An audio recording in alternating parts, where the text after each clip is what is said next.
Hello again. I've been asked how can I get the information about the TX power, the minor's activity, sensibility, signals, numbers of beacons, number of witnesses, except the Explorer, of course. Well, I have a Heltec miner, something like this.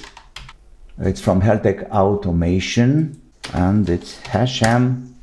Okay, that's the guy here. All right. Yeah, that's the miner. Heltec provide a way to have some extra information, so I can just punch in the miner's address and the password and whatever they need there. And finally, I got this site. Hotspot info. We got information about the blockchain, we got information about the software, the latest miner.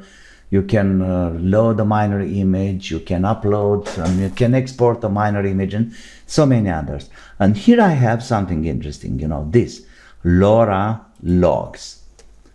And what's funny about, you see, they are thinking, so they are saying LoRa terminology when we are talking about uplink. In fact, it's the RX signal. So somehow it is the other way. Think about uplink, like sending something up. No, it's about taking, receiving the signal. And when I'm having this in question, I got a kind of statistics about what kind of signals my miners have seen.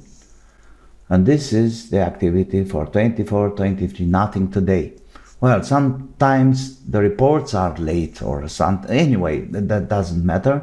The idea of the things that here I can have a very clear idea about RSSI, about the noise ratio. Look here, that's the noise ratio. -16, -6, and something. This is the noise ratio. And we have RSSI-S and RSSI-E. Sometimes they are pretty close. Sometimes they are very different. Well, okay, but I'm always looking at this one, RSSI, okay? This is for RX, and now let me have the TX, or downlink. And look here, this is a single beacon I had yesterday, I sent yesterday. And as you can see here, under POWE, that's from power, I have 14 dB. So my miner sent a beacon with 14 dB. Why? Let me show it. Because my antenna, my declared antenna, it's a 2 dB antenna. And in fact, it's very close to reality because I'm using the original Heltec 3.5 dB antenna. We got a relation between the RX, we got a relation between TX power and the declared antenna gain. So let's say declared and TX power, all right? So if we declare 1 dB antenna, then the TX will be with 15 dB because 16 is maximum. I have a 2 dB, obviously it's going with 14 dB, and so on. If we have a 10 dB antenna declared, then we're sending with 5 or 6 dB, in fact, 6 dB. And if we have let's say a 12 dB, we're going to have only 4 dB antenna, because by ARP, that's the isotropic way of thinking about power and transmission, the TX power should be added to the antenna gain. So finally, the antenna should be added to the whole chain. This is by the book. I have to say it again, this is by the book. In reality, the things are a little bit different. Let's have this scenario, the miner then is going to a splitter, then it's going to an amplifier, a filter, and finally an 8 dB antenna. Okay? We declare 8 dB in the application, and we have from the miner, splitter, amplifier, and filter. So if we declare 8 dB, we have a 8 dB from the minor, TX. This is just about TX. We have a splitter, a simple splitter with 2 ports is minus 3 dB. Amplifier, it can be like plus 6, of course. A filter, minus 1, a cavity filter. And also we have some other losses connectors, cables, let's say minus 3 dB losses. Cables and connectors. All right. How can we figure this thing out to have a proper limit here? So we go like that. 8 dB. Let's have first all the positive numbers. Okay, 8 dB plus 6 from the amplifier and plus 8 from the antenna. So we have 8, 16, 22 dB. All right, 22 dB. That's by the book. Now, minus 3 and minus 1, it's minus 4, and another minus 3, it's minus 7. Okay, and from 22, it's 15 dB. So this will be our final result. We are sending in this situation with 15 dB.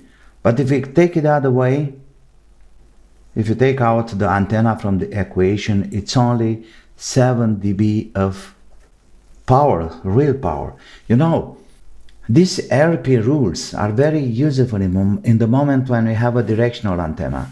And of course, this one is sending to a certain direction. And this is very important because a high gain antenna, directional antenna, it really makes a difference. But when you have a donut shape or circle, consider like this, then this 7 dBs and plus 8, of course, 15, they are spreading all around, circular, and it's somehow, it's not focusing to a certain direction. So the power is just getting loose very easy. So that's why I know it's not good, but practically it's doing the job, to take off the antenna from the equation. Maybe I'm wrong, but I found that it's working. So let me have another scenario. Now, like I said, we are playing by the book, okay? We are just playing by the book. Let me see. We have the same install, minor, splitter, amplifier, filter, antenna, okay? But now we have a 8 dB antenna, of course, but we declare only 2 dB, okay? So that means declared. So that means the minor will send with 16 minus 2, 14 dB. And then we have minus 3 dB from the splitter, plus 6 from the amplifier, splitter, filter, minor. Okay. And here it's a 2 dB antenna. In fact, it's 8. All right.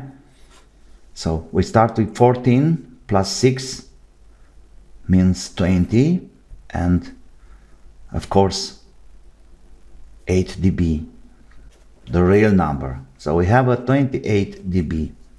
And now we deduct 3, 1, and we said minus 3, another loses. So we have 4 and 7. Okay, so we turn to have 21 dB to the antenna, 21 dB. Well, you say we are far from 16 dB like the rule. But you know something, when you have an omni antenna, this will spread so fast around you and so easy around you. So the single problem here is to make the others having invalids. But here is something very interesting, because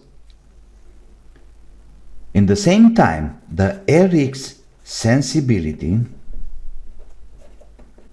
is higher, because the system, the minor, now thinks that we have only 2 dB antenna, so the RX will be very sensible, and that means we got invalids too.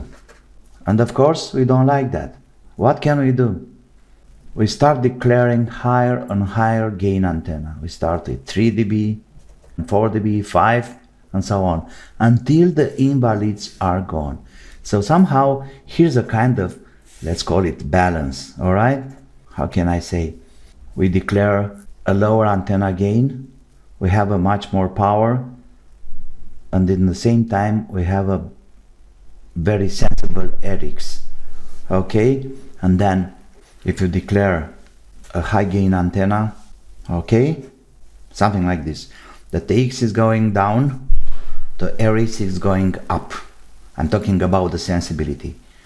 And then if we take the TX up, the RX is going down. And somehow you have to find the balance until the invalids disappear from your list. And this is a way to, how can I say, to deal with the declared antenna power. Well, maybe it's not by the book, but sometimes I'm not taking the real antenna gain in consideration. So a little bit more TX power doesn't hurt, because you have bad connectors, maybe you have bad cable, even if it's factory made or something. So, but this is up to you. From my experience, I found that a lower gain antenna, I'm always working like, let's say, with 3 dB, 3.5 dB. Somehow it's working better than reality. So remember this, declared, low gain declared means high TX power, and the other way. High gain antenna declared means low TX power. Well, I hope it's useful. If you have any questions, write them down. If you have any comments, write them down. I'll do the best to answer. Don't forget to like and subscribe. And most important thing, don't forget, have fun. Bye bye.